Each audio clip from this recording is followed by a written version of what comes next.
ask you nicely. Here comes a big voice. Please turn off your phone. Right? And then the lights go down. And you know it's time to focus. And then dun dun dun dun dun dun dun dun dun dun dun dun dun dun dun. There you go. We don't do that in prayer. I wish we did. We sit down, we get all the stuff ready, and then God says, please turn off your phone. Now get ready for the main event. God. Dun, dun, dun, dun, dun. But we don't. We get distracted so easily. There's no focus in prayer. Even in corporate events, I watch when people pray. I know when they mean pray. Sometimes they go by time. They just pray for the next thing, next thing, next thing. Oh, we don't focus. If you notice also in the Bible, Mark says it, 14:37 actually. There's a parable in Luke that says it. When do you put effort in prayer? Real effort in prayer. Where you're crying. This is not when you're at the last wits. When you have nothing left. Of course you're crying already. You actually pray already because you're crying. Think about this. Who starts off happy? Lord, what a beautiful day. But you put so much effort into it and you realize that there's so many things that you're lacking. And your prayer life is so... And then you really pray and then you get lower and lower and you start weeping because of how important this is.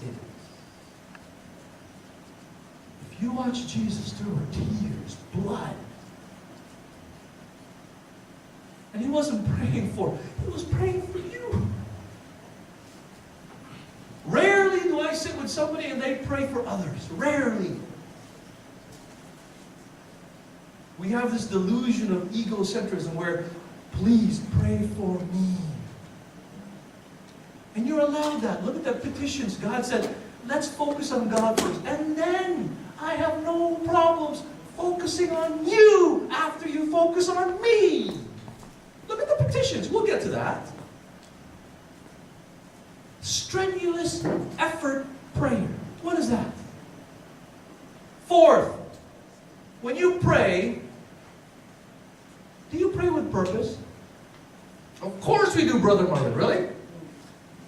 I like doing this. Let's reverse engineer this, okay? Pick me something that most people pray for. Work. Okay? Lord, give me work. Why should he give you work?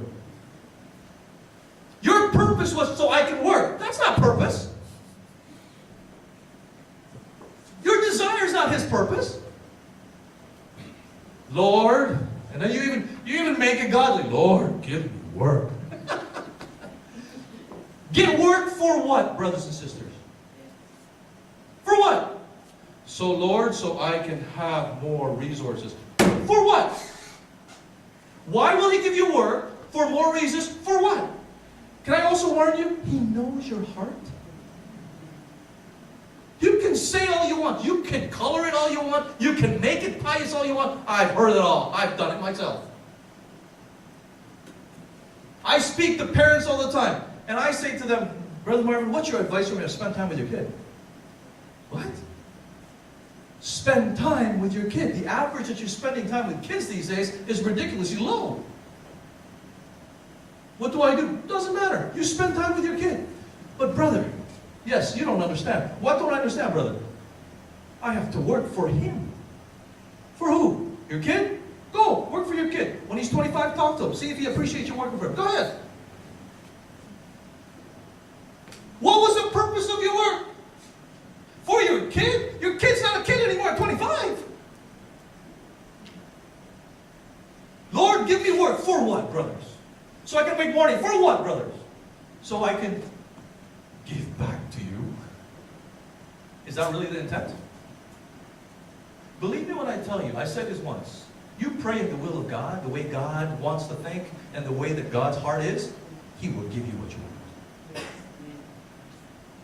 Pray with purpose. And God is what?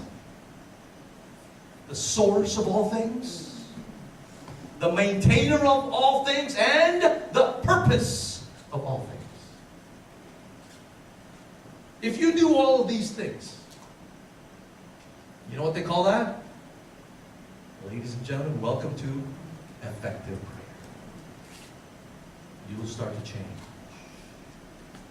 And when you start to change, people will notice. And when people notice that you're praying, your focus, your need, and your purpose, and your effort is God, guess what they'll notice? God. Now, reading Luke 11:4, that was my introduction. Okay, good. But don't worry, it's not going to be that long. It's okay. If you read Luke 11:4, I love this because it's short and sweet. If you guys have time, I preached here before the Jabez prayer. If you read that, man, it wasn't elaborate, it wasn't written in stone. The guy said 3 lines, and I love the last line, and God gave him. That's a prayer, man. Luke 11:4, we read it. I'm not going to read it again. Think about this, why they asked. Number one, they noticed Jesus. They noticed his life of prayer. They heard him. They saw the model of Jesus. Now, I want to be like that, Jesus. I want to pray like that. I want you, the omnipotent God, helping me, the broken nobody. I want that. And if you look at it very carefully, it starts off very nicely. You have to understand, before you can have this effective prayer that we talk about, there's got to be a relationship with God first. You must become a child of God first. How do I know that? The first line tells you that. It's not a Father who art in heaven, or one of the fathers who art in heaven, or the Father. No, it's our Father. That's ownership. That's relationship. That's foundational. It's like Psalms 23. I love Psalms 23. It's so beautiful. Everybody loves it. Yes. I love chapter 2. I love verse 2, 3, 4, 5, 6. I love it. I get all of that. But it's on the premise, on the first line. What is it? Sorry? What's the first line, please? The Lord is what? Is the Lord a shepherd? No. Is the Lord the shepherd? No. The Lord is my shepherd. In order for me to attain that status, I have to have a relationship with this God. Our Father, who art in heaven. Now, notice very carefully. Now, not only that you have to have a relationship with, now you got the who we're talking to. Understand the petitions here. There are a few petitions here. The first thing after Father is what? Hallowed be your name. I asked my son today, what do you think that means? He's like, what? I go, what do you think hallowed be your name is? Everybody prays it. You've said it so many times. You've heard it so many times. You're familiar with it. It's not Halloween. And he goes, wow, the Lord is really hallowed. What does that mean? He goes, I don't know. Hallowed be the name. Do you know God's saying is, how holy I am?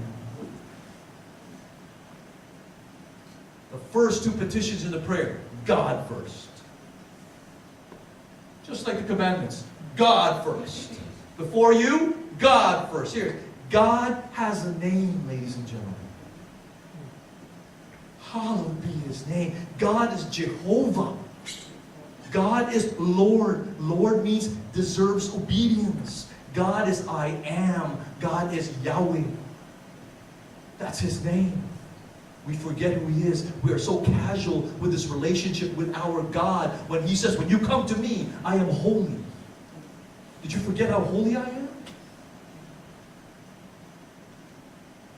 Do you know when Moses came to me? He was a good man. He had to take his shoes off. Do you know when Isaiah came to me? He couldn't even look at me. And we saw the glimpse of heaven. He saw the angels that were around me. They can't even look at me. They covered their faces. That's how holy I am. When Peter finally realized who Jesus was, when he was walking, he realized he was fearful. Paul, when he met him on the road, got blinded. How holy God is. And John at the end, when he saw a glimpse of who God is, fell on his face. That's holiness of God. Yet you come up to God, we're even, buddy. I'll talk to you the way I talk to him. That's why I watch the casualness of how holy God is. He is the King of kings and the Lord of lords. Where were you when I created and I put the stars and the foundations there? Where were you then? I am that big. Treat me as such when you pray to me. Hallowed be thy name. But we use God in so many ways, don't we? I hear God's name thrown out there. It hurts because we don't realize and we forget how holy God's name is. Here we are, sinners. And yet somebody, King of all kings, decided, I am going to come and be with you. Not because of you, because of me, he says. And we forget how holy God is. And the next line you see there, may your kingdom come. And of course, like the Jewish people, I thought, yeah, this means when politically he's going to come and reign. Or what?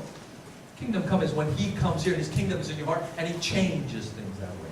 You see, Jesus already came. His kingdom come. When he came in humility, think about this really quickly. Nature obeyed him. The winds, the waves, the trees obeyed him. Men obeyed God. Kings obeyed God. The devil himself obeyed God. That's in his humility.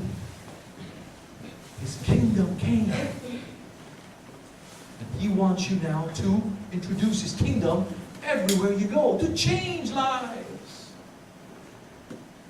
May your kingdom come in our church. May your kingdom come in our neighborhoods. You're praying it. You said his name is holy. You have this Father who's your God. And now let his kingdom come around you. But no, we like our kingdom. Our name. Brethren, you know somebody who needs the kingdom of God in them.